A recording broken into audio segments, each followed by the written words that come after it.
Hey, what's up, guys? Welcome back to J.P.BBQ. I appreciate you guys tuning in. Today, we're seasoning the large Lone Star Grillz Insulated vertical smoker. You guys stay tuned. I'm gonna take you step by step through this process. Of course, check it out.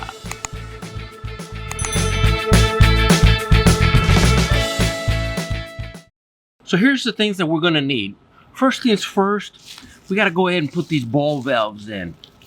These ball valves are what we use, or what they use to be able to control the air intake into the firebox. The big one is for the firebox, and the little one right here is for the water pan. So it is a water smoker. You can smoke with water if you want. So they give you two ball valves. The big one, which is I believe a 2-inch, and then this small one. It looks like 1.25 inches. Not 100% sure, but it's for the water. You're gonna need also some cooking spray, canola cooking spray. You can use any other type of oil to season it, but I would probably go with the things that have the higher temp rating to it. Means it takes longer for it to burn off. So and canola oil seems to be pretty good, for that. And I got these cans left over, and I bought a couple more cans just in case. So but I think these will probably do. The other thing you're gonna need is obviously you're gonna need some charcoal, and I got some Kingsford. Ran out to my local Ace Hardware store and bought me this small bag. This bag is an 8-pound bag.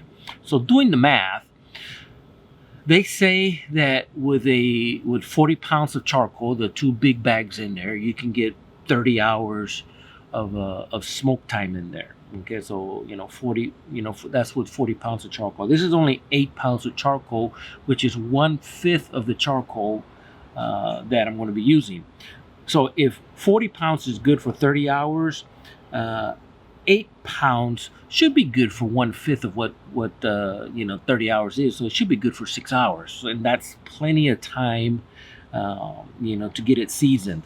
So I will go over the instructions with you guys, but first things first, let's go ahead and put these ball valves on there. Take a look at them, see how they actually work. Oh, let me get this one opened up. Pretty shiny. That's crazy, huh? Look at that. That's one heck of a ball valve, man. It's got the UL listed label on it.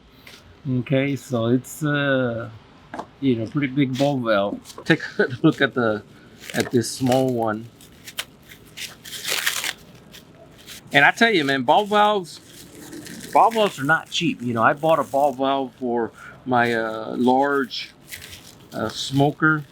And something like just like this, I think like that one right there, I think I paid maybe $30. So they're not cheap, man.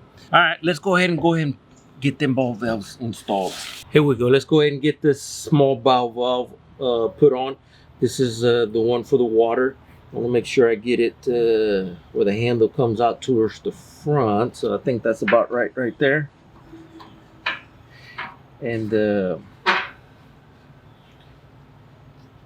we go. Seems pretty snug right there. And get my channel locks.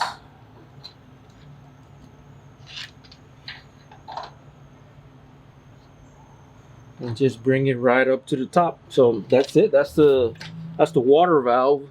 First ball valve installed. Right there is closed. Right there is wide open. This is the one for the water. And we'll get this other one installed right here. Same way. This is the one for the firebox.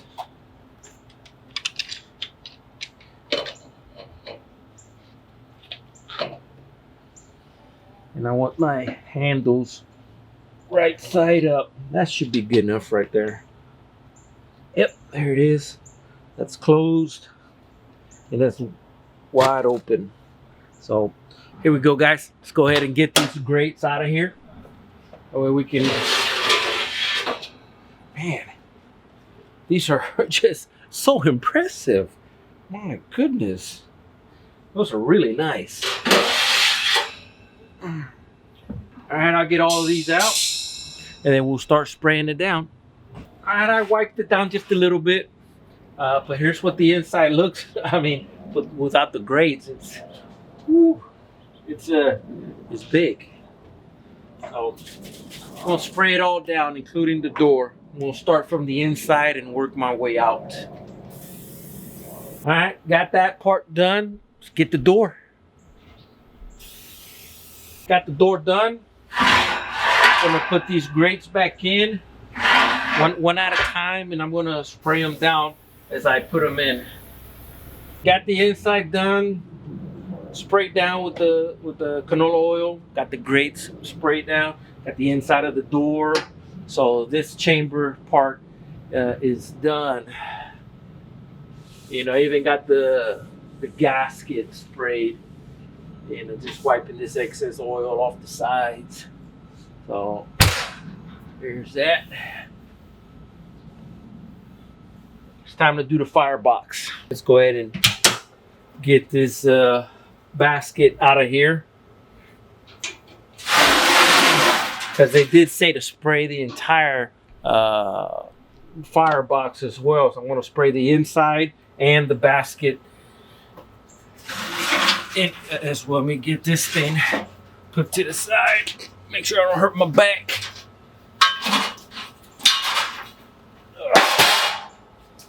Whew. Took down the heat deflector. Put a small coat right on top of it. We'll get that heat deflector put back up.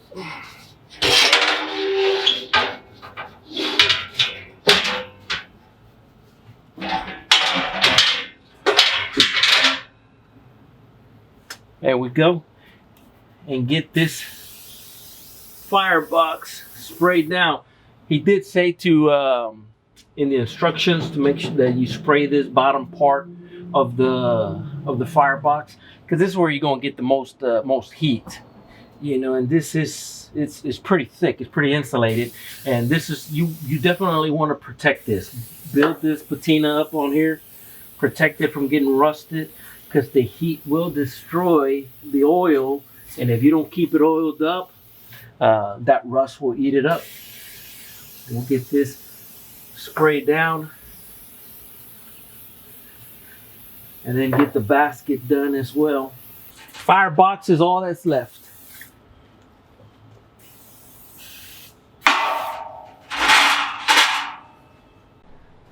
Might as well get the ash pan as well. I'm gonna get some of it out of here and put into a chimney.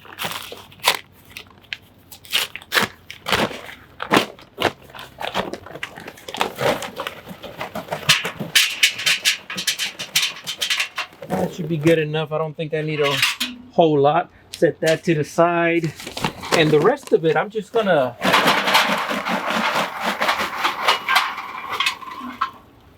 stack it right there in the middle.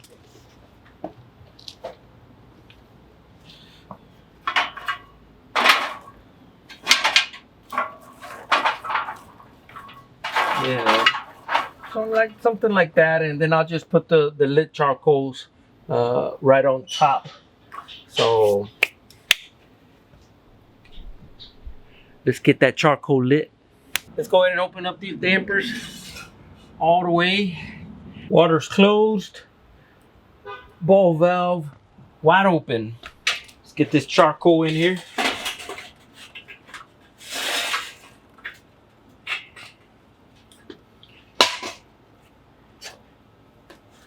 We'll get it spread out like they said. So I want this like in this corner, and then it should burn down and back that way.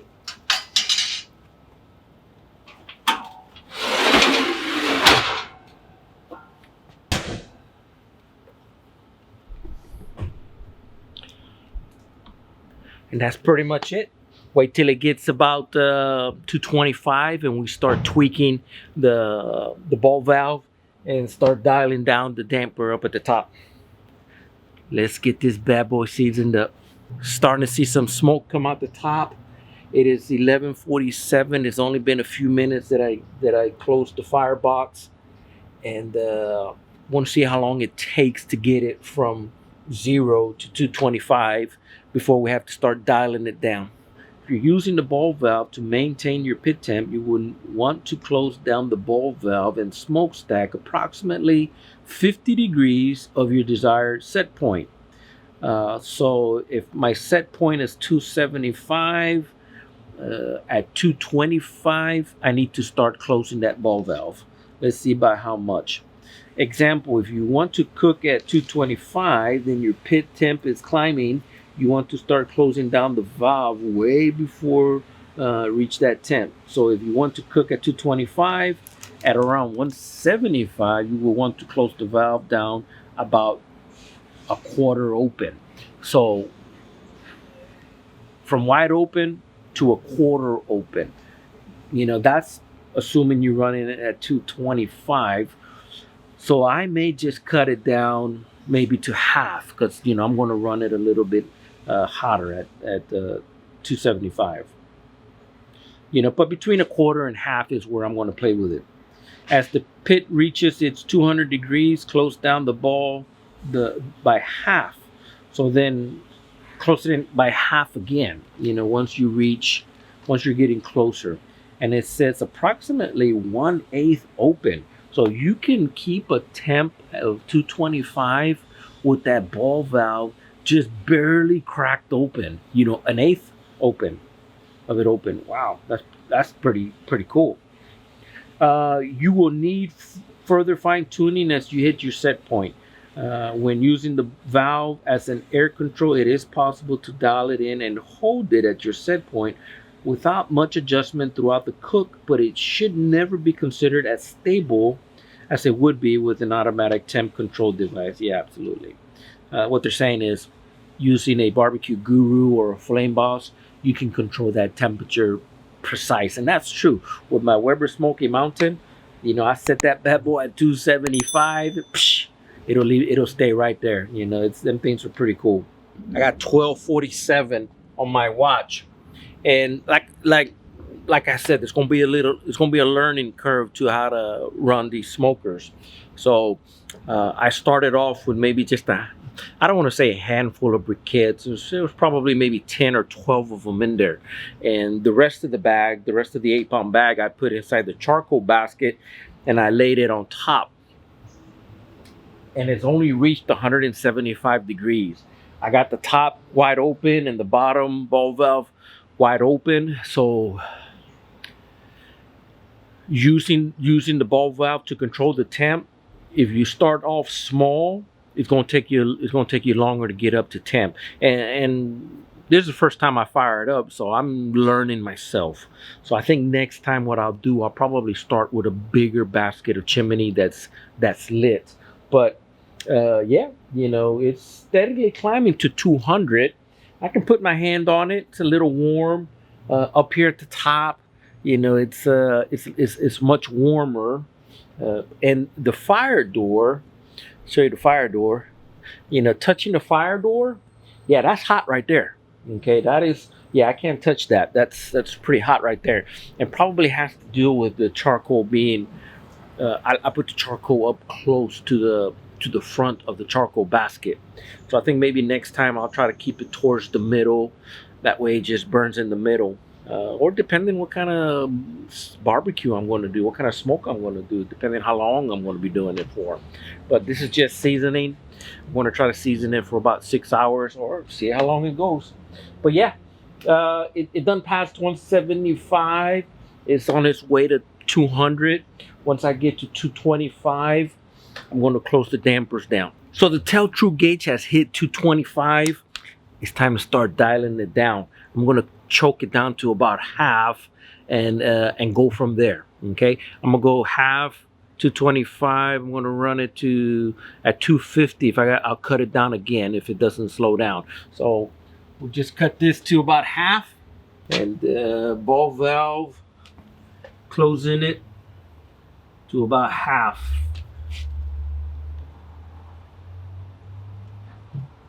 That's about half right there. Looks like half. Yeah. You know, because it only goes a 90 degrees. So right at a 45, you know, it should be about half closed. So we'll monitor the temp, see if it slows down, but we don't want it to get away from us.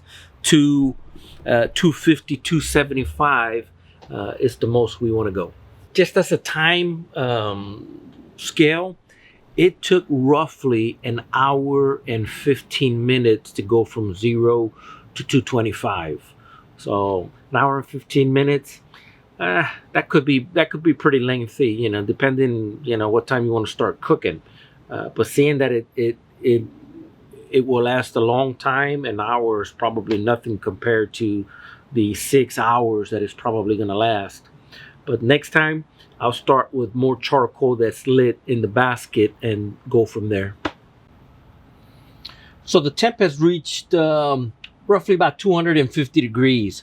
It's time to get this ball valve a little bit more closed, because we don't want it to get above 275. So I want to close it maybe another half, and we'll watch it right there. So that's all that's cracked, you know, and we're going to see how the temperature reacts in the next couple of minutes. But we want to try to keep it between 250, 275, no higher than 275. So the smoker has gone on above a little bit 250. I've got that ball valve just barely cracked open. It's according to the paper, I guess maybe that's like an eighth of what full would be, but it's just got a little tight little sliver of it open, and that's all you know, that's all the instructions say to do. So, you know, and keep in mind, guys, this is just, there's a learning curve to this. I'm learning how to use this smoker, but I'm trying to keep it right at 250, 275, no higher than 275. And, you know, 275 works for me. That's my, you know, that's my go-to temp. That's what I use for, you know, smoking barbecue. It is 125. It roughly took 1147, 1247, 147. At 147, it would be 2 hours, but it's only 1:30. So that's maybe an hour and 45 minutes to reach this temp. So again, you know, we're seasoning it, and it is roughly 125, and we're going to try to keep it right here at this temp, and see how long this charcoal lasts inside. So we got it dialed in at 275. That's where we're going to keep it at, guys. Top dampener is about half, 2/3 open, and the ball valve is just slightly cracked. About an eighth of it is open. We're going to see how long it goes. It's roughly 135 now, and just try to keep that temp at where we want it, at our set point, which is 275. You guys stay tuned. I'm going to tell you how long it lasts. Full bag, 8-pound bag of charcoal. So it's just a little bit past 230. It's 240 actually. And that bad boy is holding 275 right on the dial. Okay. I didn't get that. Could you try again? Yeah, no, I'm not talking to you. Damn Siri. But very little smoke coming out of the top now. The bottom ball valve, haven't even touched it, left it right where it's at. It's about an eighth open, you know, from total open. So, but yeah, 275 still holding. So 240 is, if I started this at 1147, 1247, 147, 2, 3, 4, 5. I'm thinking that it'll probably run to about 547, maybe 6 o'clock. But just wanted to give you guys an update, you know, what time it is, and it's holding steady, guys. She's holding steady at 275, guys. This smoker is no joke.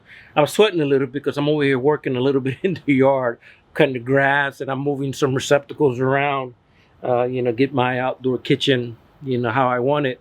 But holding at 275, 276, it creeped up a little bit, and it is 506. She's holding steady. We're gonna see how long she goes, and I'll keep you guys posted. I'm kind of estimating by 6 o'clock it's going to start dwindling down, but we'll see what happens. It could go longer, so I'll keep you guys posted.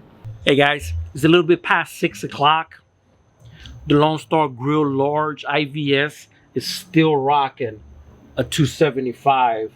Okay, it did peak a little bit above 275, went like 276, but it's been holding steady right there at 275. And it's 6 o'clock, just a little bit past 6 o'clock. It's gone past the time that I predicted. This is an 8-pound bag of charcoal. That's all it is. I'm going to see how long it goes, but I'm going inside. The mosquitoes are eating me up. I'm running out of light. I'll probably come back out here every 30 minutes just to see how the temperature is. But I'll keep you guys posted, see how long this 8-pound bag of charcoal can go. All right, you guys stay tuned. Hey guys, it's 7 o'clock. And it just dropped just a couple of degrees from 275. It's probably maybe 270 right now. So what I'm going to do, I'm going to open up the bottom ball valve just a little bit, maybe let some more air in and see if I can bring that temp up some and see what happens. If it doesn't come up, that means that we're running out of fuel, and that'll be it. Okay, but still, it's gone till 7 o'clock tonight. I started at 11:47. 8-pound bag running a good 6-7 hours at that temperature. That's not bad at all. Okay, all right, well, let me open that ball valve and I'll keep you guys posted. Hey, what's up guys? It's already the next day. I let the Lone Star Grill Large Insulated Vertical Smoker run all night long, and I came out here roughly around 9:30, 9:40, and it was still pushing about 250, 250, 260 degrees.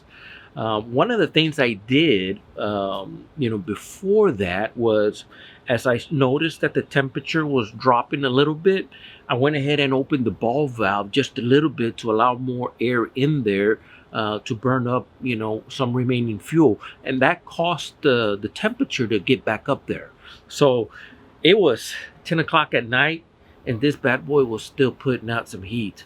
So I let it run all night long, and we're going to take a look at it and see what it looks like on the inside. One of the things that Lone Star Grill recommends after each use, open up the bottom of the firebox and pay attention to the bottom of it. So you want to keep that after each use. By recommendation, put a small coat of oil on there, same oil that you used before. I used the canola oil, so just put your layer of that canola oil, and that's going to help build up that patina and keep the rust down to a minimum. So let's open it up and check it out.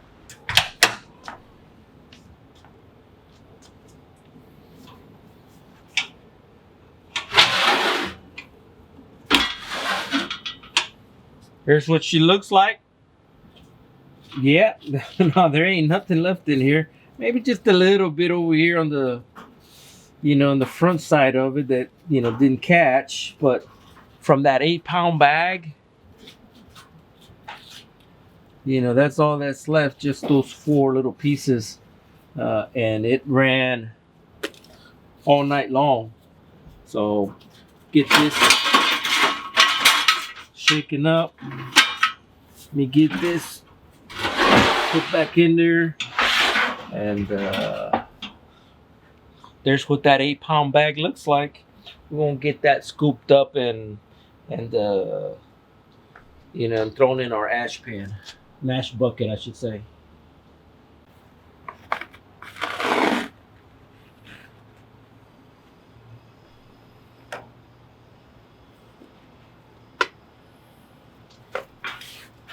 Not too shabby.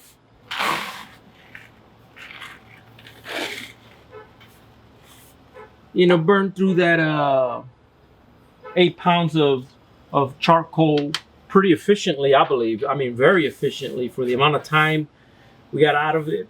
I think next time what I'm going to do, instead of keeping it so close to the front, I'm going to see if I can stack it somehow closer to the middle. That way maybe I can get a just to see what happens, maybe I'll get a more even heat starting from the middle in all directions, where I put it towards the front and the heat was more concentrated in the front section. But just like anything else, there's a learning curve, and you gotta play with it a little bit. One thing I did learn is, as the temperature is dropping, open up that bowl valve. That'll increase the temperature some, allow more air to get in there, and heat up some. So, all right, not too shabby. I'm gonna pull it out and see what the bottom of it looks like. So here's what the firebox looks like, and it looked like it formed a nice. Well, I don't want to say nice, but it formed a crust of that oil on the bottom of it. Pretty interesting. But it's what it looks like. First time getting seasoned. And I want to show you guys something right here that's interesting. Right there, there was like a puddle of oil. I guess that burnt oil accumulated there. I'm not sure if it just accumulated there or if that's because of the heat source. The majority of my coals were piled up here towards the front part of the firebox. But still, anyway, that's pretty interesting. I'm going to recoat it with another layer of oil and put the stuff back in it, and call it good. Let's take a look at the inside. This is the first time I look at it myself. Oh yeah, look at that. What them shelves turned a nice, golden color. That's that canola oil getting baked on there. But there she is, nice and seasoned. I don't think I need to season this over again. It was more towards the firebox. More concern is with the firebox. But yeah, these bad boys are seasoned, and I can't wait to use it for the first time. And what I mean by using it, cooking something is what I'm talking about. So, but yeah, 8-pound bag lasted me all the way to about 9:30, 9:40 at night. Almost 10 o'clock. It was still kicking out there. I got tired. Last time I'm going to bed. So as far as efficient, this is probably one of the most efficient smokers in the market. Very well insulated, and puts out tons of heat for a long time. Okay. Now, of course, I was not opening and closing the door, so not opening and closing has something to do with it. The more you open, the top part, the more heat comes out. Heat's got to build up. You may consume more fuel that way. But that's it, guys. Lone Star Grill, large insulated vertical smoker, got seasoned, and can't wait to use it for the first time. You guys do me a favor. If you get a chance, go to my website. I'm gonna put it right here. It'll pop up right there as well. I sell barbecue products at my store, and those are the things that help support this channel. The other way you can help support this channel, hit that subscribe button and give it a thumbs up and share it with your friends. And that's another way of showing your support. I appreciate you guys very much. I love y'all. You guys take care, and I will see you guys on the next cookout or cooking adventure. Take care.